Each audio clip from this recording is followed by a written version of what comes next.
Welcome to Geeks Corner. I'm Mr. Daps. I'm Katie. And we're so excited that you're here tonight as we talk about Disney snacks. Whatever we want to talk about. True. My favorite Disney snack. Mm-hmm. I will start with a defunct. Was the nachos at Hollywood Backlot.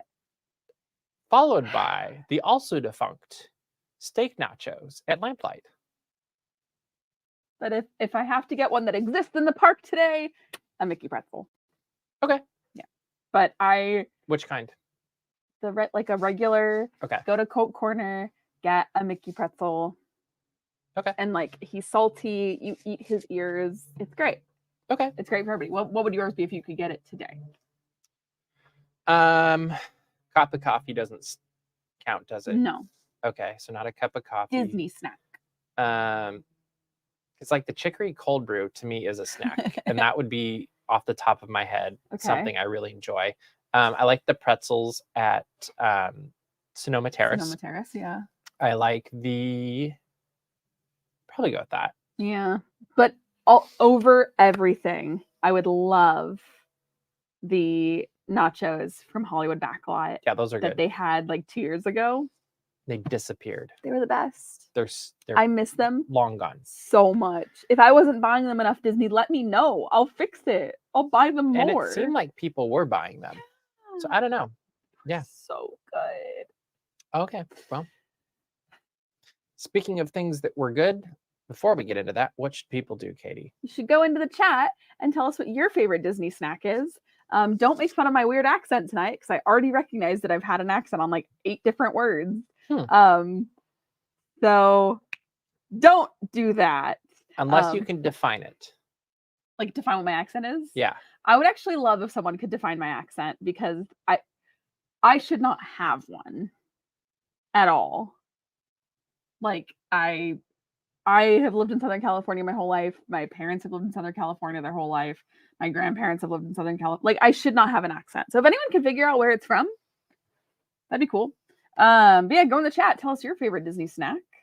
I see Dole Whip, 2 votes for Dole Whip. Mickey beignets, which is a solid choice, and Fantasia ice cream, which came back for a hot minute 3 years ago With the Main Street Electrical Parade. Then I see spicy pickle and frozen apple juice. I do love a frozen apple juice. I've never had a spicy pickle. I can't say that I have either. Although I you made. want one.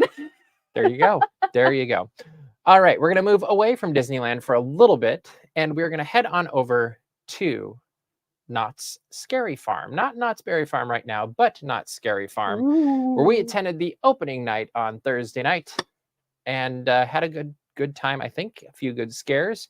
Let's mix this up a little bit or define it. Favorite show of the night. We're going to go through different parts of Knott's Scary Farm. Dr. Cleaver. I think that was mine too, actually, which surprised me because it's basically kind of a campy magic show that has a Knott's Scary Farm theme. Mm-hmm. And it was weirdly charming. It was the absolute last thing we did. It was also, I will say, and it was nice and short. It was a tie for me between The Hanging and Dr. Cleaver. Wasn't even close for me. Oh, it was very close for me. But Dr. Cleaver was short. It was very fun. It was very campy. There were adult themes, but it was not as crude as some of the other shows could be. I thought it was fun. And the magic trick they did was fun. So magic! Yeah. I think it's funny, though, because you've got Dr. Cleaver now at Knott's Scary Farm. Mm-hmm. And you've got Dr. Strange, which is also a magic show at Disney California Adventure. And both of them are very fun. And I like that they're bringing classic magic into the modern world. Yeah, because it's the girl in a box trick. Yeah, which I just saw in a Columbo episode on Saturday. So Dr. Cleaver is in Columbo. He could be. Spooky. In fact, as I'm thinking about this episode of Columbo, there's more ways you could make that work. But I'm not going to get into all that right now. All right. So I think Dr. Cleaver is the takeaway winner for entertainment for Knott's Scary Farm. How about you go to, you did the mazes for us. What was your favorite maze? And you're going to have an article up on this very soon. Yes. But what took home the cake Cinema Slasher. and why? So this is also another one that was very close for me. It was between Chilling Chambers and Cinema Slasher. Cinema Slasher has some really cool effects that again like makeup effects that were very cool. It also does this thing where like you walk into like a movie theater and then you walk into the screen and then you go into that horror movie, which is very, very fun. So is it similar to, is it a Not Scary Farm version of Mickey and Minnie's Runaway Railway? Because that's what it sounds like. I did have that thought, yes. Kind of similar, except you do go into 3 different movies. And it was one of those things, it's going to sound stupid, but it was one of those things where I was like, I forgot I was in a maze at some points because it was so like, in Cinema Slasher, there's this outdoor scene where you're at a dock and there's water and all those things. And like, in my head, I was like, I forgot that I was in a closed Oh, so room. you're thinking you're outside. Yeah. Like, okay, so they did a good for job me, it's working like, oh, I'm creating outside. the space. Yes. So that was exceptional. But also Chilling Chambers is really fun. That was the maze that made me realize I had been going to Not Scary Farm for 15 years, which is kind of just a day or two. Insane. Yeah, no big deal. Because I saw like there's all these references to older mazes, and there was this one where it said the years it ran, and so it like ran like 2 years. It ran so 2 seasons, and I was like, I did it both those years. Oh my god! So that was my like, that's weird. But no, it's also really great. It's a very fun Nut of the Past, but you don't have to know Scary Farm to enjoy the maze, in my opinion. I think you don't have to know Scary Farm to enjoy any of it. I agree. Yeah. Like, I think you can just show up if you want to have a thrill. And I think that's something that makes Scary Farm different than the other entities like it is it's scary, but is not terrifying, where from what I've seen of other ones, they can be a bit terrifying. Yeah, I also think that, not to do a call out of any specific things, but Halloween Horror Night at Universal Studios is extremely dependent on if you have seen those intellectual properties or not. Stranger Things, The Last of Us, Chucky. Like, these are things that it's like, well, if you've seen it, you're going to understand what we're doing a lot more. And that's what I really enjoy about Not Scary Farm is that 98% of the time they're doing original content. They're doing things that, and in my opinion, my favorite thing that they do, based upon its own lore. So Origins is a true Knott's original because it is the Curse of Calico. Chilling Chambers is fully self-referential, but you don't have to understand which the references. Taking it back to Disneyland, that's some of my favorite things about attractions like Pirates of the Caribbean, Haunted Mansion, where you get a story that lives on in itself. Like, it doesn't need the IP, it doesn't need the movie. And I think strong storytelling is always strong storytelling, and that's why those attractions work so well. And I would love to see more of those that develop into their own IPs down the line in the future, and be a lot of fun. All right, next is Scare Zones. I did go through all of the Scare Zones and filmed all of them. Which one was your favorite? Goring 20s. Okay. Easy. I love, I was just talking about this last night, I think. I have this thing for vintage era aesthetics and music and all that fashion combined with horror.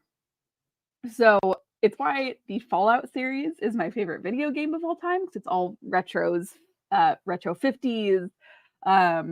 That's the aesthetics, that's the fashion, that's the music, that's everything, but it's combined with nuclear war, and it's terrifying. So I just think it's something of this like revisionary history of, we know it doesn't end like that, but that's how it goes. And so Goring 20s is Prohibition era. They also expanded upon this in Amaze this year, which is really good.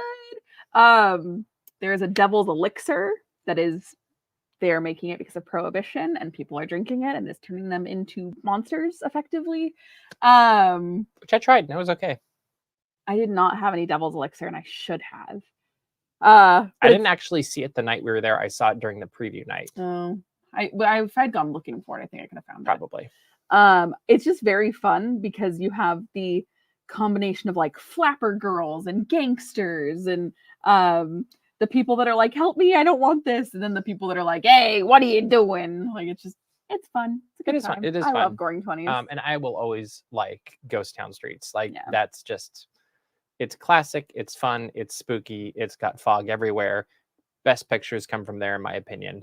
And my only complaint about Knott's Scary Farm is you really need more than one night to do it. Because even with the, what do they call it? The Fright Lane. Even with the Fright Lane, it's basically impossible to do everything you want to do. If you want to get the show moments, you want to do the scare zones, you want to do the mazes, you want to see the shows. And oh yeah, do you want to eat too? Because that takes time also. Yeah. But I will say, this is just 2 minor PSAs that I would like to put out there. One, we saw people of all ages using the Nobu necklace. It seemed like it was working out great. Especially for kids. Yeah. Like that was something I hadn't necessarily thought of. Yeah. There are people that their kids want to experience that and they want to see the things that are like scary and or their friends are doing it or whatever. Nobu necklaces are great. Point 2, and this happened to us and I'm sure it happened to other people. Don't try to be scare actors if you're not one. Don't try to touch people in fog. Absolutely don't. Don't do that, please. I'm sure the good people of watching Geeks Corner are not the people that are doing that. But like, if you see somebody doing that you know, say, hey, maybe don't do that. That's not fun. I also don't think that would end well for somebody trying to do that as a little funny thing. But just be respectful of other people, whether it be a Nobu necklace, whether it be somebody else's experience. Just let people enjoy things. That's my soapbox. There you go. Thank you. Yeah, there you go. And so there is an article up on the website about the Knott Scary Farm Fright Lane. I'm just going to call it the frame. The frame.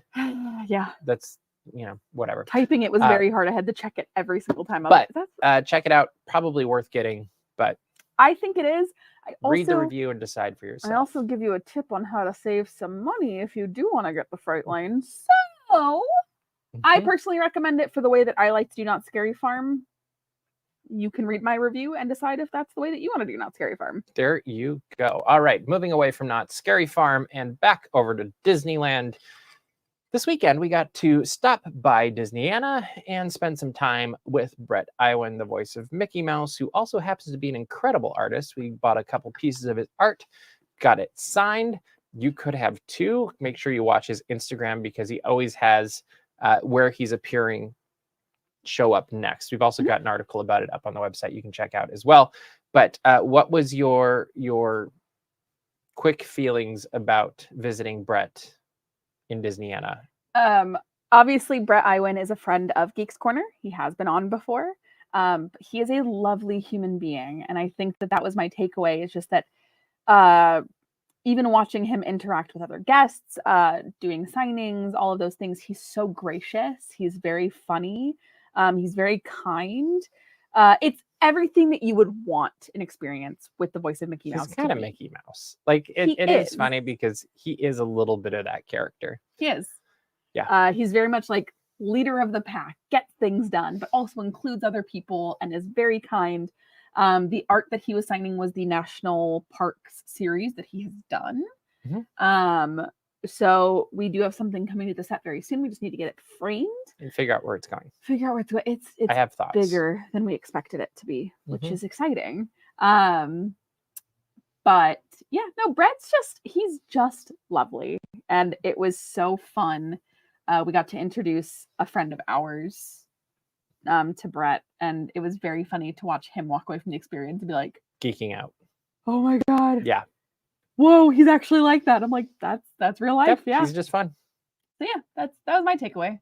Warm fuzzies. Totally agree. And if you get the chance, buy his art because He's a good artist. Well, I just think it's magical because you're having Mickey Mouse or the voice of Mickey Mouse paint Mickey Mouse, and there's something really cool about that.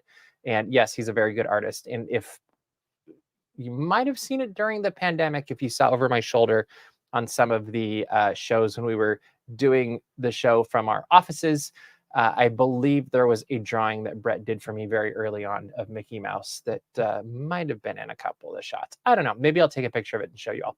I will say there was this very like primal part of my brain, I guess you could say, where I'm watching him sign, and when it says your pals Bret Iwan and Mickey Mouse, I was like, oh my Oh, god! I thought you were going to say he added an S. And like, no, it's only one. No, Mickey's Mouse. no, Your your pal. pals. Mhm. No, but it was just this like, oh my god, Mickey Mouse. Like, you know, I don't know. That might just be me, but that's That is true. okay. Before we go into IndieCam this week, I do see in the chat that our good friend Caleb saw that Mr. Daps was on Lou Mongello's WW Radio this week. And if you haven't gotten a chance to listen to it, head on over to www.radio.com and you can hear 10 reasons why, or 10 more reasons 10 why more reasons. you should go to the Disneyland, or to Disneyland, I think is just what it is. To the Disneyland Resort or something. Is that like what it is? Yeah. It's I'm messing up. phenomenal. But Lou and I had a blast recording it yesterday, and he had it up so fast. Like, I was very impressed. Very impressive. But he's a very gracious and fun host, and we had a blast together a month ago. Whenever Tiana's Palace opened, we had a fun day together eating lunch and chatting with people. And so that led to this podcast. So head on over and leave a comment and review his podcast, because that always helps everybody. And hopefully you have fun doing it at the same time. All right. It is perhaps your favorite time of the show. My favorite time. It's IndieCam. Enjoy this from earlier today.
So what I think is funny about that is that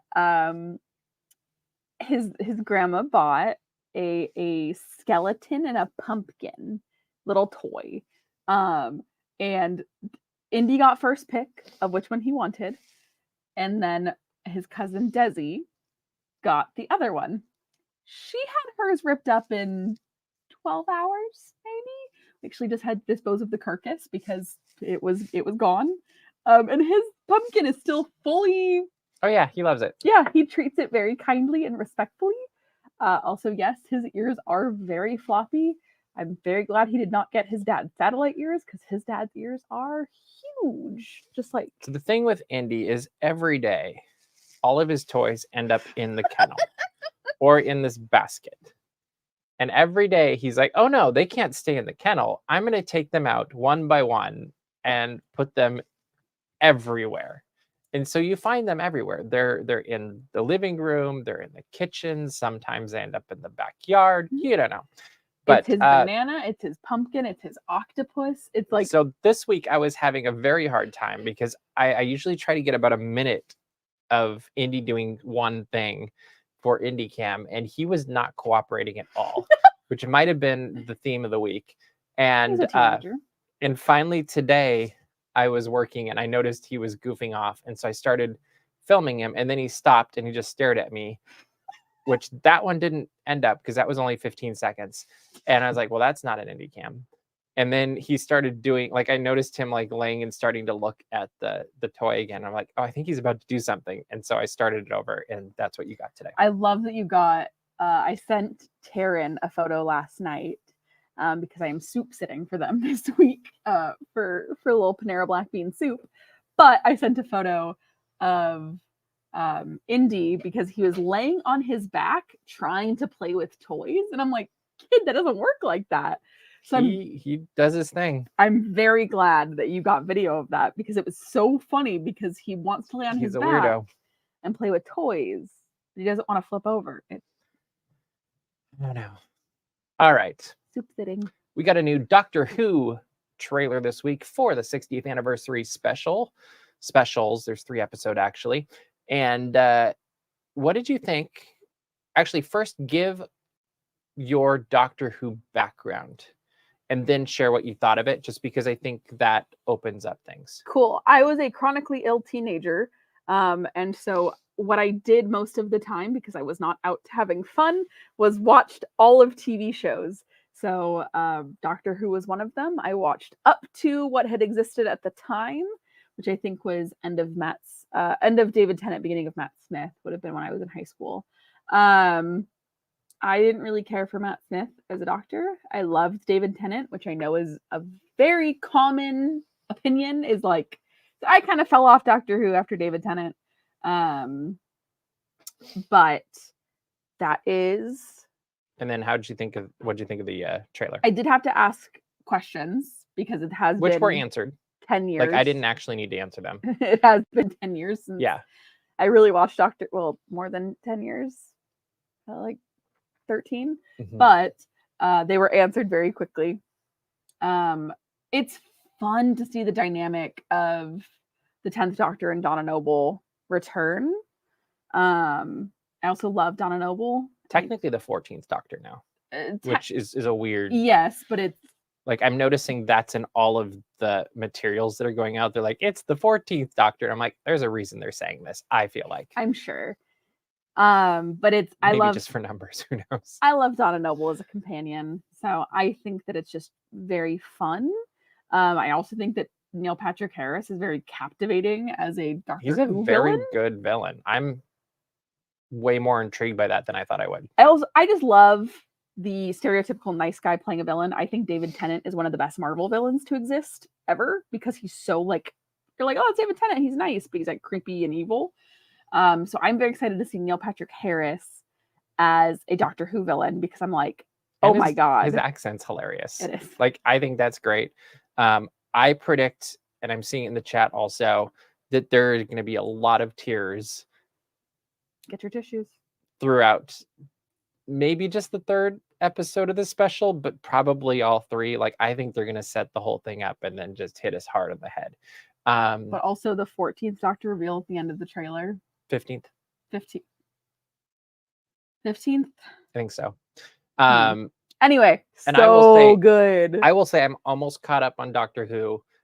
The last couple of Doctors I've had a harder time connecting with in the same way that I did some of the earlier ones. And I think it's a writing thing, to be completely honest, because I've gone back and watched some of the David Tennant and Matt Smith stuff, and I just like the feel. The feel's better. The music's much better. Like, I actually think the Matt Smith era has the best music for Doctor Who, and I believe it's the guy that did James Bond that did it at that time too. But I have a question for you. Amy Pond is amazing. Donna Noble's great. Yeah. I just realized I've never asked you. Have you ever watched Old Who, or have you only ever watched I've watched New Who? some Old Who, and I wanted to go back and watch more, but it was like on PBS a couple years ago or something. And so I was watching them then, and I was kind of like doing a bounce back and forth. And then I went looking for it a few weeks ago, and I found an article that said, want to watch Old Who? You can't. Oh. Because I couldn't find it. That was the article headline, though. I've only ever watched New Who. It's different. It's fun. Like, it's kind of like watching old Star Trek versus I would assume modern. I would assume. Yeah. I will say I watched this trailer and all I could think was Tumblr 2014 is back, baby. Nobody reboot Supernatural or Sherlock because it'll be over for everyone. If we can't have Super Who-Lock come back. We cannot. I would love to see Sherlock come back. No, you did not live through Tumblr in 2014, okay? You rarely get to see our age gap in real life, but this is it. I lived through Tumblr for 2014. I was in the trenches in Tumblr 2014. I still would like Sherlock to come back. Do you want Supernatural to come back too? Don't care. But we're talking Doctor Who. I don't care about that stuff. I'm kidding. I'm super stoked for this, and the only thing I'm a little bit upset about is we don't know when the next season's coming. So we can hope it's sooner rather than later, because we need more Doctor Who. Especially this. It looks like they've got everything heading in the right direction. So finally, for our last anniversary of the night, first we had the 50th of Not Scary Farm. Yeah. Then we had 60th for Doctor Who. Yeah. And now we have the 100th for the Walt Disney Company. Many years. And with that comes Once Upon a Studio, and we have a trailer. What did you think of this trailer? I think it's really cute. I also think there's something so impressive about blending animation styles. Because you have 3D animated characters holding 2D animated characters. In multiple points, actually. Like Moana holds Flounder. It's an impressive...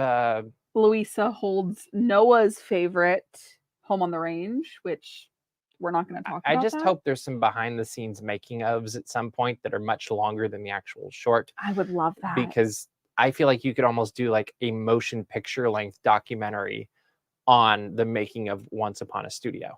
Yeah. And I would watch the whole thing multiple times. Very Waking Sleeping Beauty-esque. So you're right. Don Hahn has to be behind this. Don Hahn does have to be behind it. Don Hahn, it's all about you, man. Come on, Don Hahn. Make it happen. But I love this. I think it's very fun. And it was one of those things where I watched the trailer, I put my critical brain behind me, and I just smiled. It's just fun. It's happy. It's all of our favorite characters doing fun things and taking a group photo. And it's just cute. I agree. I like it. And we're going to see Richard Sherman. Richard Sherman. So then everybody will really cry. It will be it will be fantastic. And it is showing in front of some of the movies that are being shown at the El Capitan Theater right now. So if you're in the LA area, you can go see some movies with Once Upon a Studio in front of them already. Otherwise, wait for October 15th for the Disney 100 celebration on ABC. And you can watch it then right after America's Funniest Home Videos, because that makes sense. Didn't know that was still on, but they're doing a special. Was it Tom Bergeron that used to host that? He did it, and then what's the guy that was from Full House? Bob Saget. Bob Saget was like the one I grew up with, and he was fantastic. Well, I was trying to think. Obviously, like Bob Saget. I think Tom was after, like the one after Bob. He was, but I was trying to. And I don't remember after that, because after Tom, it was kind of like, what's the point? Yeah. But it'll be good. It'll be good. So there's, I think it's 543 characters I saw. 525,600 actually. Oh, okay. Is that what it is? I was in the In-N-Out drive-thru the other day, and one of the workers was singing that, and I got scared. I was like, I'm not ready for this. Wait, what? Seasons of Love. Oh. 525,600. Okay, yeah. Minutes. Yeah, I've heard of this. 525,000 moments, so dear. Okay. Anyway. 543 Disney characters. Is that what I said? That was off the top of my head. So I just had to look it up as you were talking. Yeah, that's a lot. So I hope somebody goes through and counts every one of those and makes a list. I couldn't even do it for Wondrous. It could just show up on IMDb, and that would be fine too. Because I want to know every one of those 543 Disney characters that ends up on this. Don't you? Yeah. I'm sorry. I just read the chat. Okay. That's good. Reading the chat is great. I'm sorry for if you're listening to this in podcast form, or if you don't have access to the chat that we can see. Taryn just said in the chat, if I pulled up to In-N-Out and someone was singing Rent, I would request a refund. To your rent or to your in and out? You're in and out.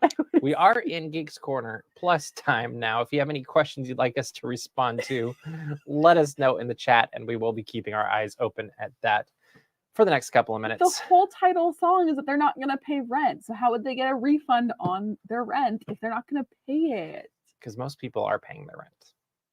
They literally go, we're not going to pay rent. Rent. Yeah, I've seen it. I went through a really big rent phase when I was a kid, which is a horrifying phrase to say. When I was a kid, I actually remember I saw it when I was in 8th grade for my birthday. And I remember a teacher going, "You're going to go see Rent?" Like, they were very concerned. But yeah, no, yeah. There we go. The Rent, Christopher Columbus, 2005. Great movie. I wish they didn't cut out Halloween, but that's beside the point. Yeah, I didn't care for the movie as much. That was my introduction to it. It's much better on stage. Well, yeah, but that was my. Taryn does have a good point, because there is a line, "How are we going to pay last year's rent?" So you assume this is going to combine. So you're not just missing 1 month of rent. No. You're missing like a year of rent, and it's New York or whatever, right? Mm-hmm. So it's ridiculously overpriced. So it's probably a beat up building without anything in it, and it's still like $5,000 a month. Yeah. So what is that? 60 grand that they owe one person? It's also during the 80s, so it's like, okay, so it's 2,500. So we'll say it's 30 grand. Sure. Well, they all say they're not going to pay last year's rent, or this year's rent, or next year's rent. That's a lot. Just run away. If we're getting into, well, that's why they start squatting in Act 2. Because that always works. Technically, so well. We're squatters. There's hope, but just in case, rope. Sorry, this is where Mr. Naps would be a part of the Hulakian part of Tumblr in 2014 because he didn't do Supernatural. So he would be, I don't like Misha Apocalypse, lost on him, would not understand it. Also in the Disney realm, but I don't think aesthetic pastel with quotes on it part of Tumblr. That was Haley. That was Haley, and that's how I Haley... actually was very aware of what was going on in Tumblr. I just didn't participate that much. I know, but I was in it. Mm-hmm. That's actually fun fact for those of you who might not know it, or if you do know it, I'm going to tell you again. It's probably been a couple years.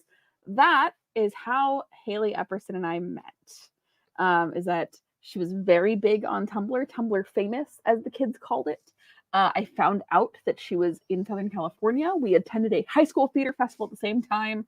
And it was Haley and Dapper Hannah, because it was Haley the Hatter, Dapper Hannah. And I was like, oh my gosh, my celebrities. And we met. They had their animator dolls, because this was also the time of animator dolls. And that's how Haley and I became friends. There you go. The internet's weird. Mm-hmm. It really is. It's also basically how you and I became friends. There you go. Welcome to the internet. Welcome to the internet. You don't know that song. It's okay. You kind of know it. I've heard it. It comes on in my car. There you go. Revenge. All right. We're running out of time, Katie. What should people do? I almost forgot my thing. You go to DapsMagic.com, check out all the Disney and geek news as it happens, subscribe to our mailing list, and find our Patreon, where lots of fun things happen. Including lots of pictures of Mindy. Also, make sure to subscribe to our YouTube channel. We are getting very close to 80,000 subscribers, and you can help us get there, or just get your friend, neighbor, grandma, whatever. Get them all to subscribe, and maybe we'll get to 80,000 and then 100,000. We can get that really cool plaque that can go right behind us somewhere. We're losing space. We'll find place. We will find space. Maybe right here. That'd be a good spot, right? No? That's stressful. All right. Well, that is all the time we have for you this week. We will see you round the corner. Bye.